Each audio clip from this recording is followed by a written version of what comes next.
믿기 힘든 일이 벌어졌습니다.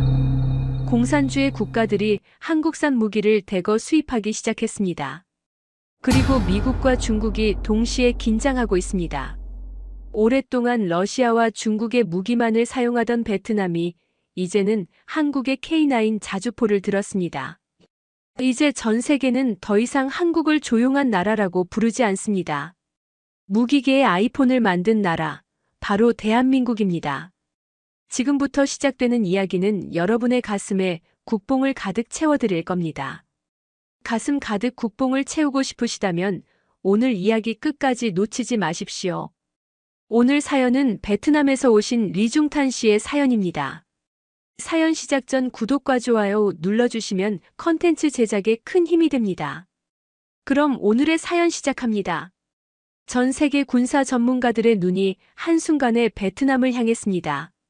왜 베트남이 갑자기 한국 무기를 선택했는가?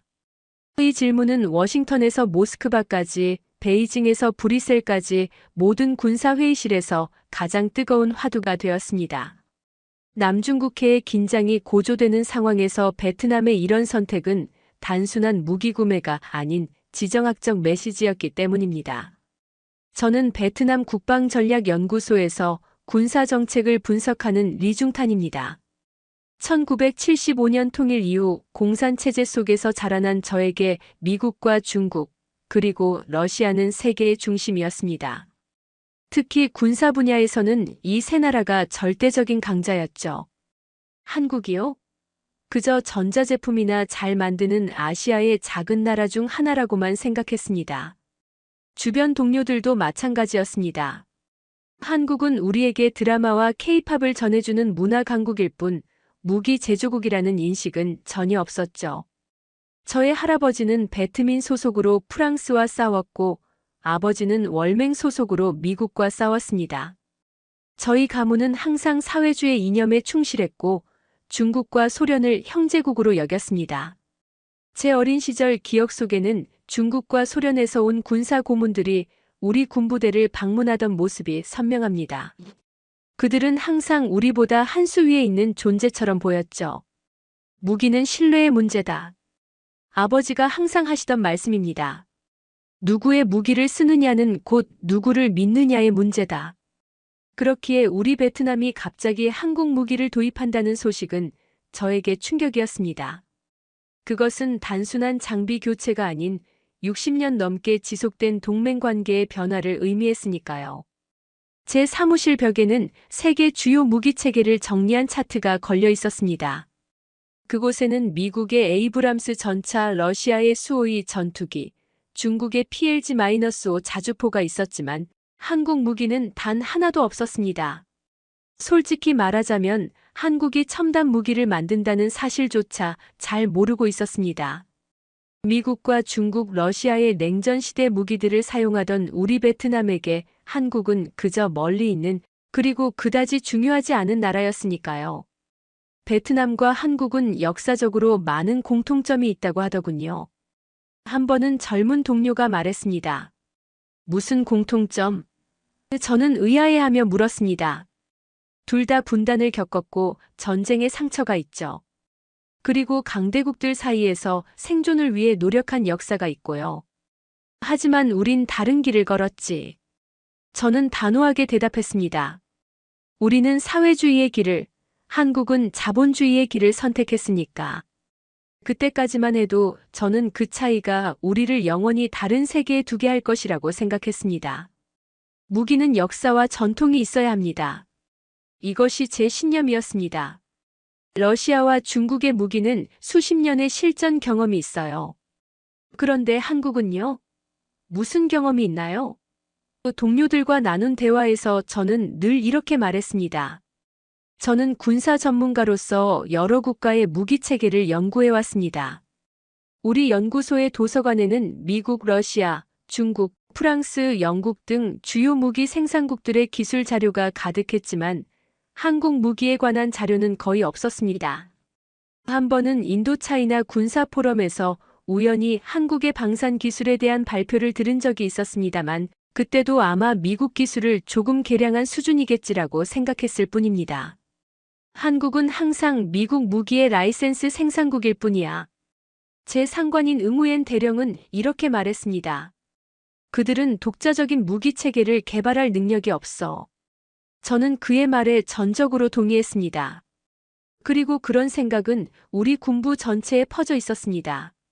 그러던 어느 날 국방부 회의실에서 상부의 지시가 내려왔습니다. 다음 무기 수입 대상은 한국의 K9 자주포다. 파란 하늘의 날벼락 같은 소식이었습니다. 그 순간 회의실 전체가 정적에 휩싸였습니다. 모두가 서로의 눈치를 살피며 속삭이기 시작했죠. 한국이 무기를? K무기라는 게 있는 건가? 중국이나 러시아산이 아니라고. 저도 그 자리에서 깜짝 놀랐습니다. 한국산 무기라니요? 그것도 우리 베트남 군대의 주요 화력이 될 자주포를요? 처음에는 그저 단순한 마케팅의 산물이라고 생각했습니다. 아마도 미국이나 유럽 기술을 들여와 한국이 그냥 조립만 한 거겠지 하고요. 베트남 국방부의 지시는 대외비였지만 회의실을 나서는 순간 모든 참석자들의 휴대폰이 불이 났습니다. 각자의 파벌과 인맥의 소식을 전하느라 바빴죠. 저도 예외는 아니었습니다. 제 멘토인 팜 교수에게 바로 전화를 걸었습니다. 교수님, 믿기 힘든 소식입니다. 우리가 한국에서 K9 자주포를 수입한다는군요. 뭐라고? 그게 사실이야? 팜 교수의 목소리에도 놀라움이 가득했습니다. 네, 방금 전 회의에서 결정됐습니다. 트랑, 이건 큰 변화야. 60년 넘게 이어온 우리의 무기 수입 정책이 바뀐 거지. 팜 교수는 잠시 침묵했다가 이어 말했습니다. 러시아와 중국은 어떻게 반응하고 있지? 아직 공식적인 발표가 없어서 모르겠습니다. 하지만 곧 알게 되겠죠. 회의가 끝난 후 저는 사무실로 돌아와 K9 자주포에 대한 모든 정보를 찾아보기 시작했습니다. 한국의 방위산업체 한화가 1998년부터 개발해 만든 자주포라는 사실, 여러 나라에 수출되었다는 사실, 그리고 터키, 폴란드, 인도, 호주 등 다양한 국가에서 호평을 받고 있다는 사실이 눈에 들어왔습니다. 이게 정말 사실일까? 저는 의심스러웠습니다. 우리가 직접 테스트해보기 전까지는 판단을 보류해야겠다. 다음 날 국방부에서 긴급 브리핑이 있었습니다. 응우엔 장군이 직접 나서서 설명했습니다. 자주포는 러시아나 중국이 최고입니다. 한국? 그들은 전자제품이나 만들지 무기는 무슨. 한 고위 장교가 목소리를 높였습니다. 그는 중국 군사학교를 졸업한 인물이었죠. 그렇습니다. 한국은 아직 경험이 부족하지 않습니까? 우리가 실험 대상이 되는 건 위험합니다. 저도 거들었습니다. 응우엔 장군은 침착하게 우리의 불평을 들은 뒤 의미심장한 미소를 지었습니다. 여러분, 저도 처음에는 여러분과 같은 의견이었습니다. 하지만 몇 가지 사실을 알려드리겠습니다. 그는 프로젝터를 켜고 슬라이드를 보여주기 시작했습니다. 첫째, K9 자주포는 현재 8개국에서 운용 중입니다. 둘째, 최근 우크라이나 전쟁에서 폴란드가 제공한 K9이 러시아 장비를 상대로 우수한 성능을 입증했습니다. 셋째, K9의 가격 대비 성능은 서방 국가의 어떤 자주포보다 뛰어납니다. 우리 모두 조용히 귀를 기울였습니다. 그리고 마지막으로 가장 중요한 점은 한국이 단순히 무기만 판매하는 것이 아니라 기술 이전과 현지 정비시설 구축까지 제안했다는 것입니다. 이것은 러시아나 중국, 미국도 제공하지 않은 조건입니다. 그 순간 회의실의 분위기가 바뀌었습니다. 아직 의심은 있었지만 적어도 한국 무기에 대해 다시 생각해 볼 여지가 생겼습니다. 하지만 최종 결정은 이미 내려진 상태였습니다. 베트남 지도부는 미국과 중국 사이에서 균형을 맞추기 위해 제3의 무기 공급처가 필요하다고 판단했다는 겁니다. 그리고 그 대상으로 한국을 선택했죠. 특히 K9 자주포는 여러 국가에서 이미 검증받았다는 이유였습니다. 당황스러웠습니다. 미국산도 중국산도 러시아산도 아닌 한국산 무기라니요? 지난 30년간 우리는 주로 러시아와 중국의 무기를 수입해왔습니다. 1995년부터 2023년까지 베트남의 무기 수입 80% 이상이 러시아산이었으니까요. 그런데 갑자기 한국산이라니 저는 그 결정에 깊은 회의감을 가졌습니다. 그날 저녁 옛 전우들과의 모임이 있었습니다. 모두 군부나 국방 분야에서 일하는 사람들이었죠. 자연스럽게 화제는 K9 자주포 도입으로 이어졌습니다. 한국 무기가 과연 믿을 만한가? 회의가 끝난 후 동료들과 나눈 대화에서 불신과 조롱이 팽배했습니다. 중국과 가까운 고위 장교들은 노골적인 반대 의견을 내놓았죠. 드라마나 영화나 잘 만들지. 무기는 어림없어. 한 동료가 비웃으며 말했습니다. 베트남 인민군 참모부의 레 대령은 특히 강하게 반발했습니다. 우리가 왜 공산주의 형제국의 무기를 버리고 자본주의 국가의 장난감을 사야 하는 거지? 이건 우리의 정체성에 관한 문제야. 그의 말에 여러 사람들이 동조했습니다. 특히 러시아와 중국에서 군사교육을 받은 장교들은 더욱 그랬죠. 러시아 무기는 어떤 환경에서도 작동합니다. 사막에서도 북극에서도 정글에서도요. 한국 무기가 과연 우리 베트남의 환경에서 제대로 작동할까요? 또 다른 동료가 의심의 눈초리를 보냈습니다. 저도 속으로는 그들의 말에 동조했습니다. 그 당시까지만 해도 제 머릿속에 한국산은 메이드 인 스몰 큐트 에이저였으니까요.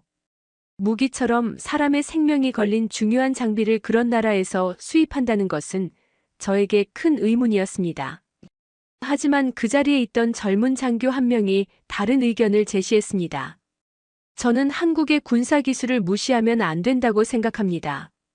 그들은 지난 20년간 국방 R&D에 엄청난 투자를 했어요. K9은 단순한 복제품이 아닌 독자 개발 무기죠. 모두가 그를 쳐다보았습니다. 그는 한국에서 유학한 경험이 있는 팜 중이었습니다. 팜, 자네는 한국 영화를 너무 많이 본 것 같군. 한 노장교가 비꼬았고 모두가 웃었습니다. 그날 밤 집으로 돌아오는 길에 저는 많은 생각이 들었습니다. 한편으로는 오랜 동맹인 러시아와 중국을 떠나는 것이 걱정됐고, 다른 한편으로는 과연 한국 무기가 정말 그들이 주장하는 것처럼 좋을지 궁금했습니다. 더구나 우리 국경을 접하고 있는 중국의 반응도 신경 쓰였습니다. 중국은 과거 우리와 전쟁을 치렀고 남중국해에서는 지금도 갈등이 있는 상태였으니까요. 중국 무기를 쓰지 않고 한국 무기를 도입하는 것은 중국을 자극할 수도 있는 문제였습니다. 집에 도착하자 아내가 물었습니다. 오늘 일은 어땠어요? 얼굴이 어두워 보이네요. 저는 한숨을 쉬며 답했습니다. 우리가 한국에서 무기를 수입하기로 했어요. K9 자주포라는 건데. 한국이요? 드라마 만드는 그 한국이요? 저도 처음에는 그랬습니다. 한국을 드라마와 K-팝의 나라로만 생각했으니까요. 하지만 직업상 더 깊이 알아볼 필요가 있었습니다. 그래도 분석가로서 저는 객관적인 태도를 유지하려 했습니다. K9 자주포에 대한 모든 자료를 수집하기 시작했죠. 그 과정에서 중국 군사 매체인 신화 군사망의 기사를 발견했습니다. 그 기사는 K9은 중국산 PLG-5 자주포보다 사거리와 발사 속도, 탄두 중량에서 열세다. 가장 큰 단점은 신뢰성이 낮다는 것이라며 K9은 실제 포격전에서 긴 사거리와 높은 성능을 전혀 구현하지 못했다고 주장했습니다. 역시 그렇군. 저는 속으로 생각했습니다. 한국은 아직 무기 분야에서는 초보자 수준이야. 하지만 동시에 호기심도 생겼습니다. 왜 중국 매체가 이렇게 적극적으로 K9을 깎아내리는 걸까요? 만약 K9이 정말로 형편없는 무기라면 굳이 이렇게 비판할 필요가 있을까요? 이런 의문이 들기 시작했습니다. 다음 날 저는 국방도서관에서 K9에 대한 외국 군사 저널의 평가를 찾아보았습니다. 놀랍게도 영국 군사 전문지 제인스 디펜스 위클리와 미국의 디펜스 뉴스는 K9을 가격 대비 최고의 자주포라고 평가하고 있었습니다. 특히 K9의 신뢰성과 정확도에 대한 호평이 많았죠. 중국 매체와 서방 매체의 평가가 이렇게 다르다니. 과연 누구의 말이 맞는 걸까? 이런 혼란 속에서 저는 결국 직접 눈으로 확인하기 전까지는 판단을 보류하기로 했습니다. 실제 시뮬레이션 훈련 날짜가 다가왔습니다. 저는 정부 대표단의 일원으로 훈련장에 참석하게 되었습니다. 한국에서 파견된 기술자들이 K9 자주포의 작동법을 우리 군인들에게 교육하는 날이었습니다. 한국 무기가 과연 미국제 M109나 러시아제 ES-19보다 나을 수 있을까? 훈련장으로 향하는 차 안에서 저는 여전히 의심이 가득했습니다. 제 머릿속에는 이미 이 프로젝트가 실패할 것이라는 예상 보고서가 작성되고 있었죠. 비가 내리는 날이었습니다. 베트남 북부의 우기는 장비 테스트의 최악의 조건입니다. 러시아제 장비들은 이런 환경에서도 꿋꿋이 견뎌냈었죠. 과연 한국 장비는 어떨까? 라는 의문이 들었습니다. 훈련장에 도착하자 거기에는 이미 우리 군 고위 장성들과 한국 대표단이 와 있었습니다. 그들 사이에는 미묘한 긴장감이 흐르고 있었습니다. 우리 장군들의 표정은 다소 회의적이었고 한국 측은 자신감에 차 있었죠. 저것이 K9 자주포인가요? 동료가 물었습니다.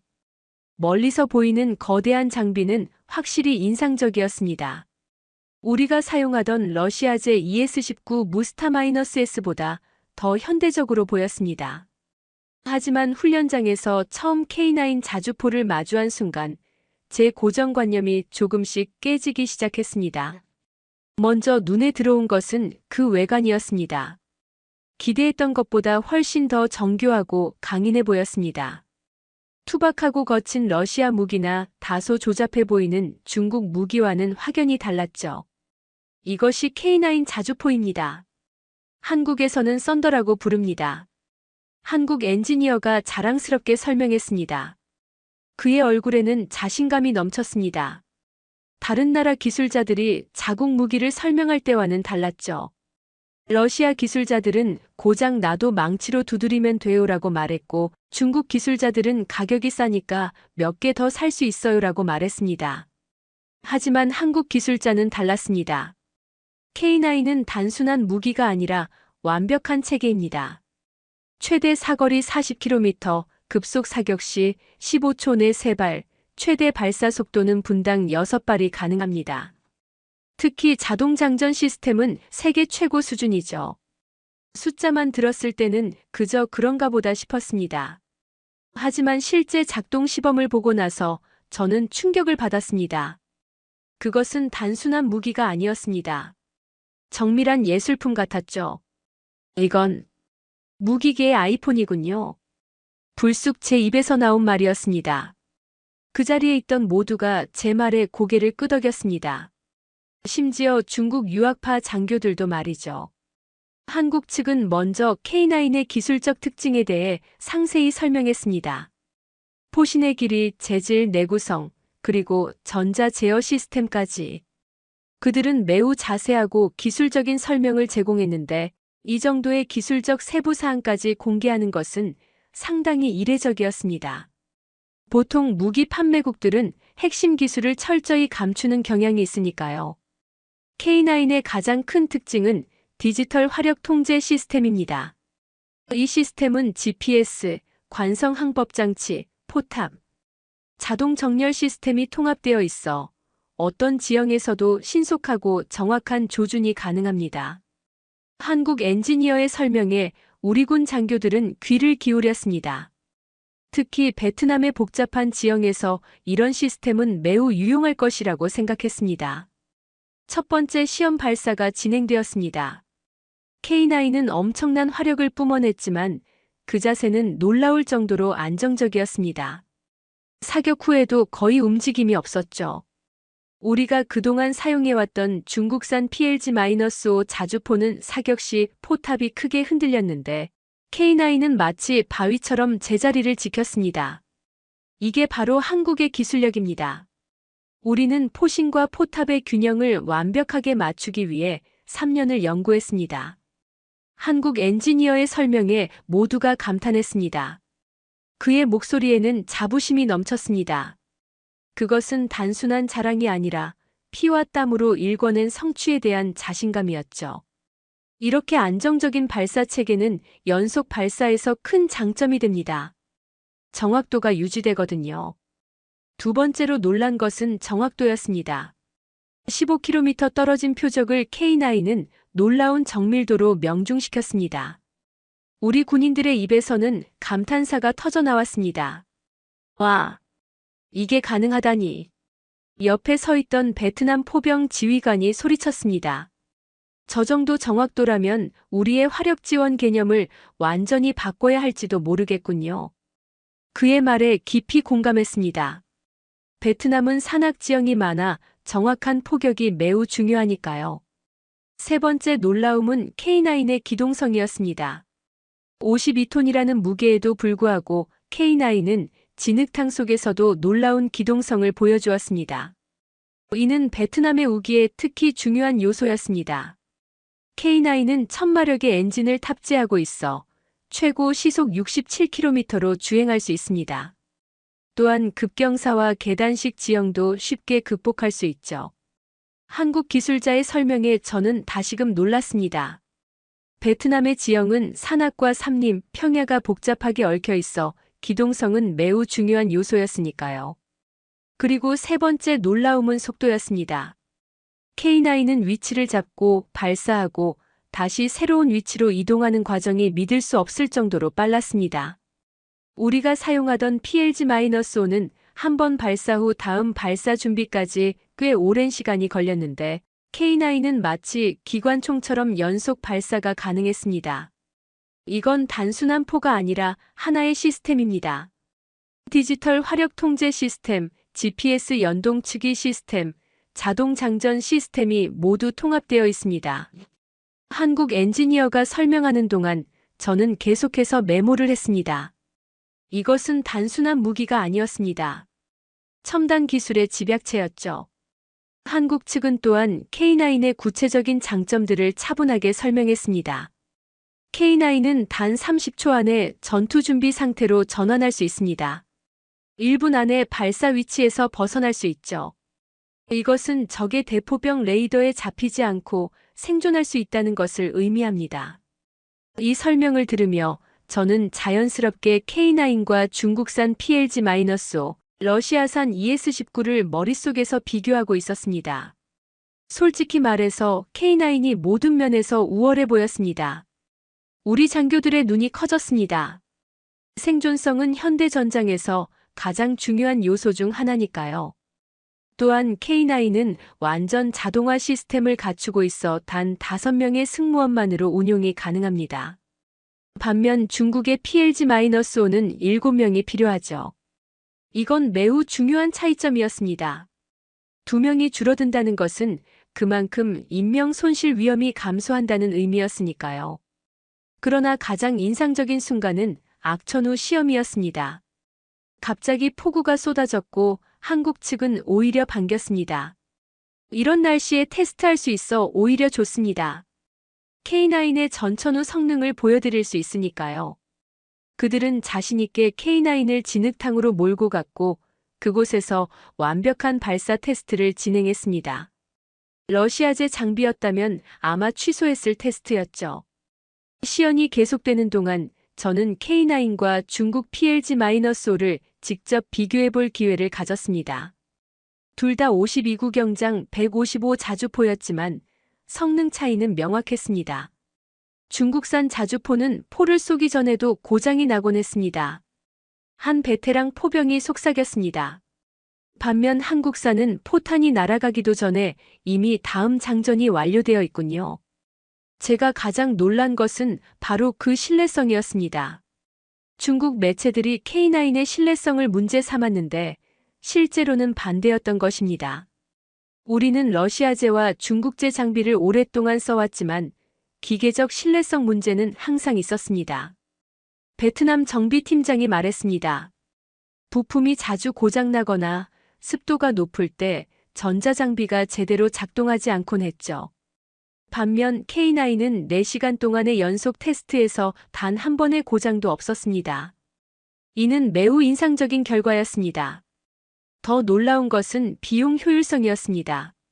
우리가 러시아나 미국 무기를 구매할 때는 항상 터무니없는 가격과 까다로운 조건이 따랐습니다.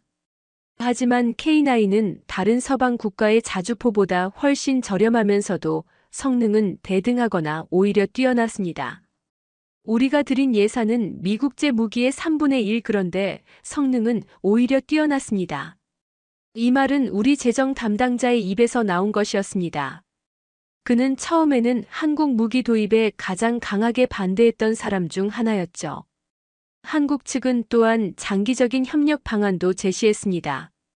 단순한 무기 판매가 아닌 베트남 내 정비센터 설립, 기술자 훈련 프로그램, 그리고 일부 부품의 현지 생산까지. 이런 제안은 미국이나 러시아, 중국에서는 들어본 적이 없는 것이었습니다. 우리의 목표는 단순한 판매가 아닙니다. 베트남과의 장기적인 방산 협력 관계를 구축하는 것이죠. 한국 대표의 이 말에 우리 측 장교들의 표정이 밝아졌습니다. 이것은 단순한 무기 구매가 아닌 우리 베트남의 방산 역량을 키울 수 있는 기회였으니까요. 테스트 시연이 끝난 후 K9을 다룬 병사들의 얼굴에 나타난 신뢰라는 감정은 처음 보는 것이었습니다. 그들은 자신들이 다루는 무기에 대해 확신을 갖고 있었습니다. 러시아나 중국 무기를 다룰 때는 볼 수 없었던 표정이었죠. 장비가 정말 믿을 만합니다. 한 젊은 포병이 말했습니다. 처음으로 실수해도 용서받을 수 있을 것 같은 무기를 다루는 것 같아요. 그의 말에 크게 공감했습니다. 러시아제나 중국제 무기는 작은 실수가 치명적인 고장으로 이어지는 경우가 많았으니까요. 그 순간 저는 회의록을 꺼내며 써내려갔습니다. 이 무기는 단순한 철 덩어리가 아니다. 전쟁의 역사를 견디며 스스로를 일으킨 나라, 스스로 일어선 민족이 만든 무기였기에 그 무기에는 철학과 품질이 녹아 있었다. 대한민국의 자존심이 깃든 예술이다. 밤새 작성한 15페이지가 넘는 보고서에 저는 이런 문장으로 결론을 내렸습니다. 제 인생에서 처음으로 저는 한국이라는 나라를 진심으로 존경하게 되었습니다. 훈련장을 나오는 길에 저는 한국 기술진의 역사에 대한 이야기를 들었습니다. 그들은 6.25 전쟁으로 폐허가 된 나라에서 어떻게 첨단 무기를 개발하게 되었는지 설명했습니다. 그 이야기를 들으며 저는 우리 베트남과 한국이 상당히 닮았다는 생각이 들었습니다. 둘 다 전쟁의 상처를 딛고 일어선 나라들이니까요. 1950년대 한국의 1인당 GDP는 아프리카 최빈국 수준이었습니다.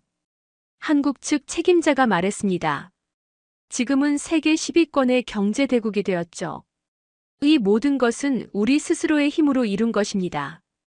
그의 말에서 자부심이 묻어났습니다. 그리고 그 자부심은 전혀 과장되거나 거만하지 않았습니다. 그것은 사실에 기반한 정당한 자부심이었죠. 한국은 전쟁 폐허에서 시작해 지금은 무기를 수출하는 나라가 되었습니다. 그 무기를 우리가 선택했다는 사실이 전 제 아이에게 말해줄 겁니다. 지금 우리가 든 이 무기는 진짜 살아있는 역사야. 사무실로 돌아온 저는 그날의 경험을 상세히 보고서로 작성했습니다. 그리고 다음 날 예상치 못한 전화를 받았습니다. 국방부 고위 장성이었습니다. 리중탄 씨, 당신의 보고서를 읽었소. 매우 인상적이었어. 하지만 몇몇 장교들이 여전히 반대하고 있소. 그들을 설득할 수 있겠소? 저는 망설임 없이 답했습니다. 알 수 있습니다, 장군님. 그들이 직접 보게 하면 됩니다. 그렇게 저는 반대파 장교들을 한 명씩 훈련장으로 불렀습니다. 중국 유학파, 러시아 유학파, 심지어 미국에서 교육받은 장교들까지. 그들 모두에게 K9의 실제 성능을 보여주었습니다. 처음에는 회의적이던 그들도 결국 인정할 수밖에 없었습니다.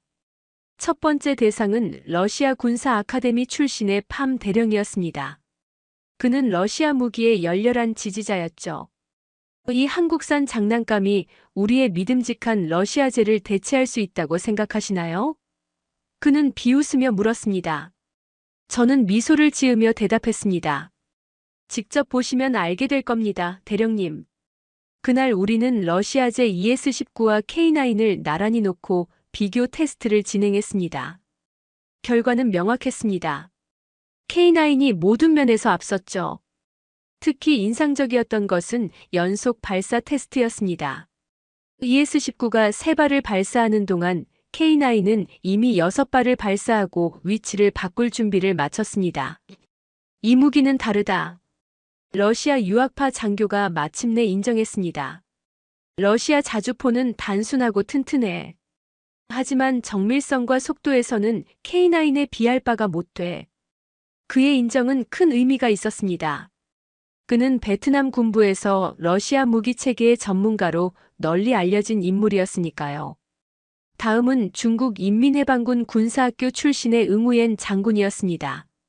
그는 처음부터 한국 무기에 가장 강하게 반대했던 인물 중 하나였습니다. 중국은 우리의 형제국이요. 그들이 불쾌해할 것이요.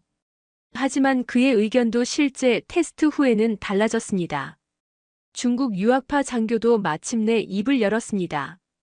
PGL-5는 외관상으로는 비슷하게 생겼지만 실제 성능은 판이하게 달라. 특히 연속 발사 능력과 안정성에서는 비교가 안 돼. 특히 그를 설득한 것은 K9의 생존성이었습니다. 발사 후 30초 이내에 위치를 바꿀 수 있는 능력은 현대 전쟁에서 매우 중요한 요소였죠. 이 무기라면 우리 병사들의 생존율이 크게 높아질 것이요. 그의 이런 변화는 놀라웠습니다.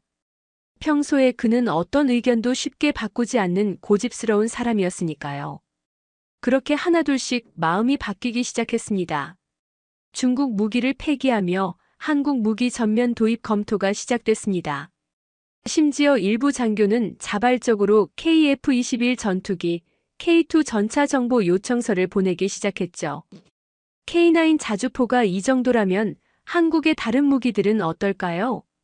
한 젊은 장교가 물었습니다. K2 전차이. 자료를 보니 정말 인상적입니다. 우리의 T-90보다 훨씬 앞선 기술이 적용되어 있어요.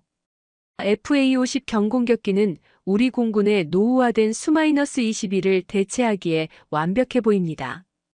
이제 모든 대화의 중심은 한국 무기가 되었습니다. 불과 몇 주 전만 해도 한국 무기를 조롱하던 사람들이 이제는 열렬한 지지자로 변모한 것입니다. 우리는 변하고 있었습니다. 한국을 단순한 드라마 국가로 보던 시각에서 첨단 무기 강국으로 인식하기 시작한 것입니다. 그리고 이러한 변화는 베트남 군부 내에서만 일어난 것이 아니었습니다. 일반 시민들도 K9 자주포 도입 소식을 듣고 한국에 대한 인식을 새롭게 하기 시작했습니다. 한국은 정말 무기도 잘 만드나 봐요. 택시 기사가 말했습니다. 저는 그냥 드라마와 화장품의 나라인 줄만 알았는데 저희 아들이 한국 무기에 대해 공부하고 싶다고 해요. 한국어도 배우기 시작했답니다. 한 동료의 부인이 자랑스럽게 말했습니다. 이런 변화들이 모여 베트남 내에서 한국에 대한 인식이 완전히 달라지고 있었습니다. 6개월 후 제가 초기에 반대했던 그 프로젝트는 대성공을 거두었습니다. K9 자주포 53웅과 K10 탄약 운반 장갑차 36대를 도입하는 계약이 체결되었습니다. 이는 베트남 역사상 가장 큰 규모의 방산 계약 중 하나였습니다. 계약 체결식에서 베트남 국방장관은 이렇게 말했습니다. 오늘은 베트남 국방 역사의 새로운 장이 열리는 날입니다. 우리는 더 이상 과거의 틀에 갇혀 있지 않습니다. 이제 우리는 세계 최고의 기술을 선택할 수 있는 자유와 능력을 가졌습니다. 그의 연설은 길지 않았지만 그 의미는 매우 깊었습니다. 베트남이 더 이상 이념에 얽매이지 않고 실용적인 선택을 할 수 있게 되었다는 선언이었던 것입니다. 계약 체결 이후 베트남 국내에서는 다양한 반응이 있었습니다. 일부 보수 성향의 사람들은 여전히 사회주의 형제국의 무기를 버리고 자본주의 국가의 무기를 들다니라며 비판했습니다. 하지만 대부분의 사람들, 특히 젊은 세대는 이 변화를 긍정적으로 받아들였습니다. 흥미롭게도 중국과 러시아의 반응은 예상과 달랐습니다. 러시아는 거의 반응을 보이지 않았는데 우크라이나 전쟁으로 인해 무기 수출에 관심을 둘 여력이 없었기 때문일 것입니다. 반면 중국은 다소 민감하게 반응했습니다. 베트남의 결정은 지역 안보에 영향을 미칠 수 있다. 중국 외교부 대변인이 공식 브리핑에서 말했습니다. 이는 외교적 언어로 포장된 불만 표시였습니다. 하지만 우리 베트남은 단호했습니다. 응엔 스쿠마인 수상이 직접 나서서 베트남은 주권국가로서 국가 안보를 위한 최선의 결정을 내릴 권리가 있다고 밝혔습니다. 이는 어떤 외부 압력에도 굴하지 않겠다는 강력한 메시지였습니다. 오늘 저는 자랑스럽게 최종 보고서를 제출했습니다. 우리 군은 이제 한국과 손을 잡는다. 보고서에는 한국 무기의 우수성뿐만 아니라 한마이너스 베트남 간 기술 이전 가능성, 장기적 협력 방안까지 담겨 있었습니다. 이 보고서가 향후 베트남 국방 정책의 새로운 이정표가 될 것이라고 확신했습니다. 제 보고서는 예상보다 훨씬 큰 반향을 일으켰습니다. 베트남 군부 최고위원회에서 특별회의가 소집되었고 저는 직접 발표를 하게 되었습니다. K9 자주포의 도입은 단순한 무기 교체가 아닙니다. 이는 우리 베트남의 국방 철학과 전략의 변화를 의미합니다. 제 발표를 들은 군부 지도자들은 깊이 고개를 끄덕였습니다. 그들도 이미 변화의 필요성을 느끼고 있었던 것입니다. 이제 우리는 다양한 국가들과 협력하여 최고의 무기 체계를 선택하고 궁극적으로는 자체 개발 능력을 갖추어야 합니다. 한국은 그 모델이 될 수 있습니다. 회의 이후 베트남 군부는 K방산협력위원회라는 특별 조직을 설립했습니다. 그리고 놀랍게도 저는 그 위원회의 책임자로 임명되었습니다. 처음에는 반대했던 제가 이제는 한국 무기 도입의 선봉장이 된 아이러니한 상황이었습니다. 얼마 후 저는 중국 측 외교관과 우연히 만나게 되었습니다. 그는 우리 부대가 K9 자주포를 도입한 소식을 들었던 모양입니다. 그의 표정이 굳어진 것을 보았습니다. 중국 외교관 정미아는 하노이의 한 고급 식당에서 열린 외교 리셉션에서 저를 발견하고 다가왔습니다. 우리 선생, 오랜만입니다. 최근 바쁘시다고 들었습니다. 그의 말투는 겉으로는 친근했지만 눈빛에는 날이 서 있었습니다. 네, 새로운 프로젝트 때문에 좀 바빴습니다. 베트남이 한국 무기를 도입한다고. 이게 진짜냐고. 이제 우리도 긴장해야겠다. 그의 말에는 비꼼과 불만이 섞여 있었습니다.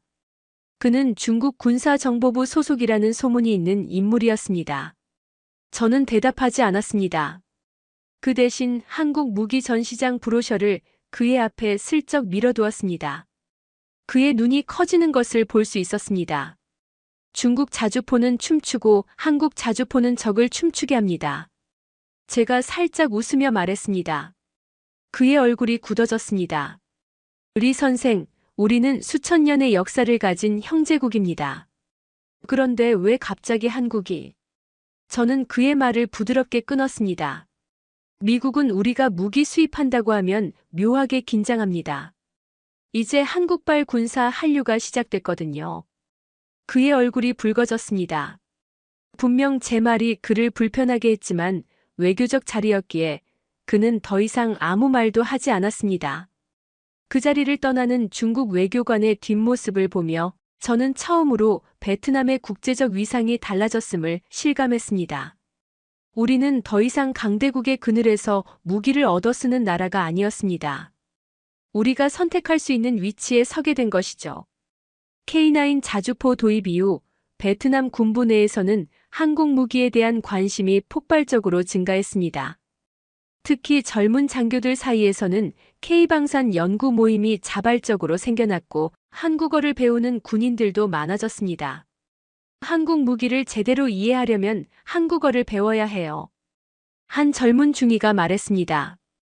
그들의 기술뿐만 아니라 그들의 사고방식도 이해하고 싶거든요. 이러한 변화는 단순히 군사적인 것을 넘어 문화적 변화로까지 이어졌습니다. 베트남에서 한국 드라마와 K-팝은 이미 인기가 있었지만 이제는 한국의 산업 발전 다큐멘터리나 기술 관련 콘텐츠도 큰 인기를 끌기 시작했습니다. 어느 날 저녁 집에 돌아왔을 때 8살 된 제 아들이 질문했습니다. 아빠, 왜 요즘 한국 노래랑 한국 무기 이야기가 많아요? 저는 잠시 생각하다가 대답했습니다. 그건 말이지, 작은 나라가 세상을 바꿀 수 있다는 걸 보여주는 증거란다. 아들의 눈이 반짝였습니다. 아빠, 우리 베트남도 그럴 수 있어요? 물론이지. 한국이 할 수 있다면 우리도 할 수 있어.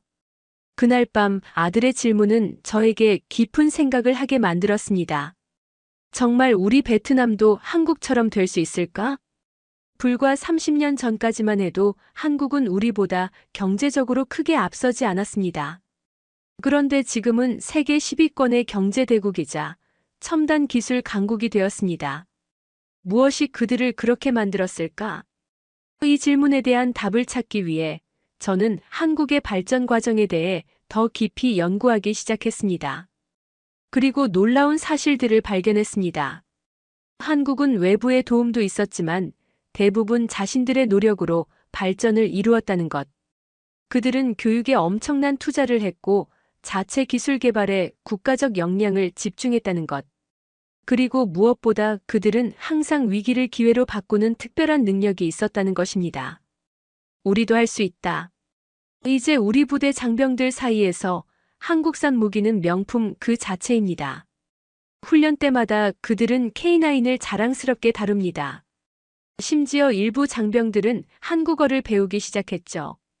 기술 매뉴얼을 직접 읽기 위해서라고 합니다. K9은 단순한 무기가 아닙니다. 한 포병 부대장이 말했습니다. 이것은 우리에게 새로운 기준을 알려준 스승이죠. 그리고 그 선택은 우리의 미래를 바꿨습니다. 미국과 중국 사이에서 균형을 맞추며 우리 베트남만의 길을 찾아가게 된 것입니다. 이제 우리는 더 이상 어느 한 나라에 완전히 의존하지 않습니다. 이것이 바로 진정한 독립이자 자주국방의 시작이라고 생각합니다. K9 자주포의 성능에 만족한 베트남 정부는 더 많은 항공 무기 시스템에 관심을 갖기 시작했습니다. K2 전차, KF-21 전투기, 고속정, 방공 미사일 등. 이제 베트남의 군 현대화 계획에는 한국산이라는 단어가 자주 등장하게 되었습니다. 특히 인상적이었던 것은 한국 방산업체들의 접근 방식이었습니다. 그들은 단순히 무기를 팔려고 하지 않았습니다. 그들은 베트남과의 장기적인 협력 관계를 구축하고자 했죠. 우리는 베트남이 단순한 고객이 아니라 파트너가 되길 원합니다. 한국 방산업체 대표가 말했습니다. 우리는 베트남이 자체 방산 역량을 키우는데 도움을 주고 싶습니다. 이러한 접근 방식은 우리에게 매우 매력적이었습니다. 미국, 러시아, 중국이 제공하지 않았던 진정한 협력 관계를 한국이 제안했기 때문이죠. 당신이 만약 중국산 무기를 손에 들었다가 그 다음 날 한국산 K9을 들게 된다면 어떤 생각이 들 것 같습니까? 저는 그날 국가라는 말의 무게를 처음으로 느꼈습니다. 이것은 제가 한 인터뷰에서 한 말입니다. 그 인터뷰는 베트남 전역에 방송되었고 많은 사람들에게 깊은 인상을 남겼습니다. 지금 제 사무실 책상 위에는 대한민국 국방무기 수출 카탈로그가 항상 놓여 있습니다. 그리고 매년 한국에 군사 전문가들을 보내 기술을 배우고 있습니다. 이제 한국은 우리 공산주의 국가에게도 미래를 의미합니다. 특히 놀라운 것은 한국이 단순히 무기만 팔지 않는다는 점입니다. 그들은 기술 이전, 현지 정비소 설립, 심지어 운영 노하우까지 함께 제공합니다. 이는 미국이나 러시아, 중국이 절대 하지 않았던 일입니다. 그들은 늘 우리를 고객으로만 취급했죠. 하지만 한국은 우리를 파트너로 대합니다. 그들은 단순히 무기를 팔지 않습니다. 그들은 그 무기를 만드는 방법도 가르쳐 줍니다. 이것이 제가 최근 인터뷰에서 한 말입니다. 한국의 방산 협력 방식은 우리에게 물고기를 주는 것이 아니라 물고기 잡는 법을 가르치는 접근법입니다. 1년 후 첫 번째 K9 자주포가 정식으로 베트남 군에 배치되었습니다. 그 자리에는 한국에서 온 손님들도 참석했습니다. 그들은 우리 군인들이 K9을 완벽하게 다루는 모습을 보며 감탄했습니다. 여러분들이 K9을 다루는 모습을 보니 마치 이 무기를 수십 년간 써온 것처럼 보입니다. 한국 측 책임자가 칭찬했습니다. 저는 그 자리에서 느낀 자랑스러움을 잊을 수 없습니다. 우리 베트남 군인들이 세계 최고 수준의 무기를 자신있게 다루는 모습을 보면서 저는 우리 국가의 잠재력을 새롭게 깨달았습니다. 이제 저는 우리 군 내부에서 K무기 전문가로 불립니다. 처음에는 반대했던 사람이 이제는 가장 열정적인 지지자가 된 아이러니가 있지만 이것이 바로 진실 앞에서 인정할 줄 아는 분석가의 자세라고 생각합니다.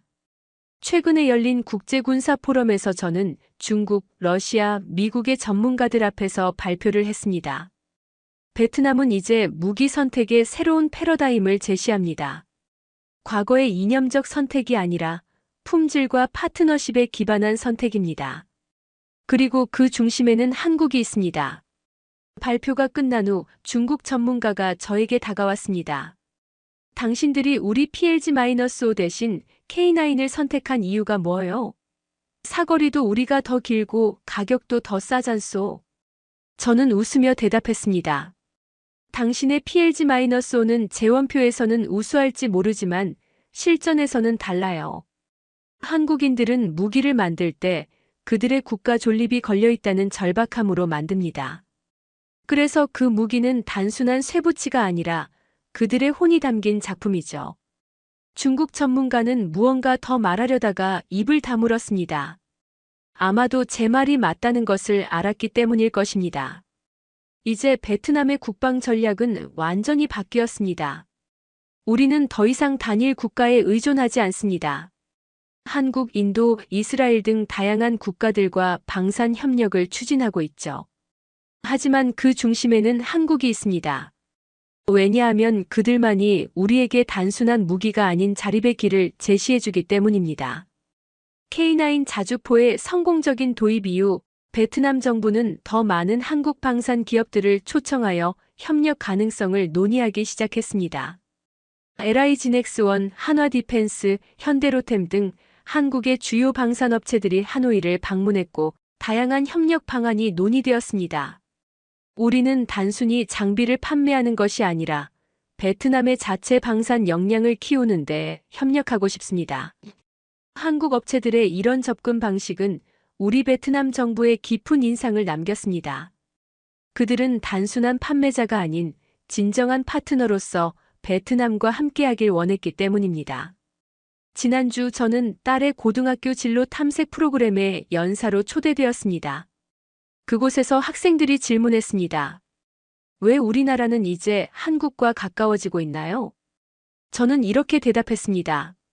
그것은 우리가 한국에게서 배울 점이 많기 때문입니다. 그들은 우리처럼 전쟁의 폐허를 경험했지만 그 상처를 딛고 세계를 놀라게 하는 기술 강국이 되었죠. 지금 우리가 들고 있는 K9 자주포는 단순한 무기가 아니라 우리의 미래를 보여주는 거울입니다. 학생들은 제 말에 깊은 관심을 보였습니다. 특히 한 여학생이 질문했습니다. 한국은 어떻게 그렇게 빨리 발전할 수 있었나요? 저는 잠시 생각한 후 대답했습니다. 그것은 한강의 기적이라고 불립니다. 한국은 교육에 대한 헌신, 혁신에 대한 열정, 그리고 더 나은 미래를 향한 끊임없는 도전 정신으로 이 기적을 만들어냈죠. 우리 베트남도 충분히 그런 기적을 만들어낼 수 있습니다. 학생들의 눈이 반짝였습니다. 그들의 눈에서 저는 희망과 가능성을 보았습니다. 어느 날 저녁 TV에서 러시아-우크라이나 전쟁 소식을 보고 있었습니다. 놀랍게도 폴란드가 우크라이나에 K9 자주포를 제공했다는 뉴스가 나왔습니다. 그리고 그 무기들이 실전에서 뛰어난 성능을 보여주고 있다고 했죠. 아빠, 그거 우리가 가진 무기랑 같은 거죠? 제 딸이 물었습니다. 그래, 바로 그거란다. 이제 그 무기는 세계 곳곳에서 평화를 지키고 있어. 한국은 작은 나라인데 어떻게 그런 무기를 만들 수 있었어요? 저는 잠시 생각하다 대답했습니다. 크기는 중요하지 않아. 중요한 건 의지와 열정이야. 한국은 자신들이 겪은 아픔을 바탕으로 더 강해졌어. 그리고 그 강함을 다른 나라들과 나누고 있지. 이제 우리 베트남도 한국처럼 스스로의 무기를 만들겠다는 꿈을 갖게 되었습니다. 한국의 기술 이전을 바탕으로 자체 방산 산업을 발전시키고 있죠. 어쩌면 머지않은 미래에 우리 베트남도 군사 기술을 수출하는 나라가 될지도 모릅니다. 처음에는 K9이 그저 무기에 불과하다고 생각했습니다. 하지만 이제는 알겠습니다. 그것은 한 나라의 철학이자 정신 그리고 미래입니다. 최근에 저는 한국을 직접 방문할 기회가 있었습니다. 한화 에어로스페이스의 K9 생산 공장을 둘러보면서 저는 또 한 번 놀라움을 금치 못했습니다. 그곳에서 본 생산 과정은 마치 예술품을 만드는 것 같았습니다. 각 부품, 각 나사 하나하나까지 철저한 품질 관리가 이루어지고 있었죠. 우리는 K9 하나를 만들 때 1,500번 이상의 품질 검사를 합니다. 왜냐하면 이 무기가 언젠가는 누군가의 생명을 지켜줄 것이기 때문입니다. 공장장의 이 말이 제 가슴에 깊이 새겨졌습니다. 그들에게 무기는 단순한 수출 상품이 아니었습니다. 국가의 가치와 철학이 담긴 신뢰의 대상이었죠. 한국 방문 중에 저는 또 한 가지 중요한 사실을 알게 되었습니다. 한국은 과거 베트남 전쟁에 참전했지만 이제는 그 역사적 상처를 뛰어넘어 베트남과 새로운 관계를 구축하고 있었습니다.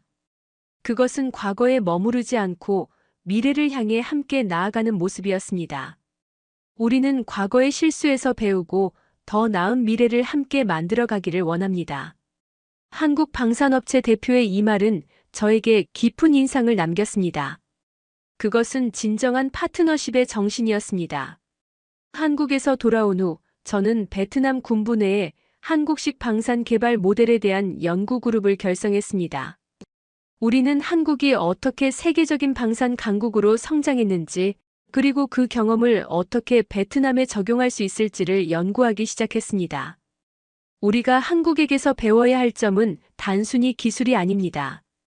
그들의 문제 해결 방식, 혁신 정신, 그리고 무엇보다 국가 발전에 대한 헌신입니다.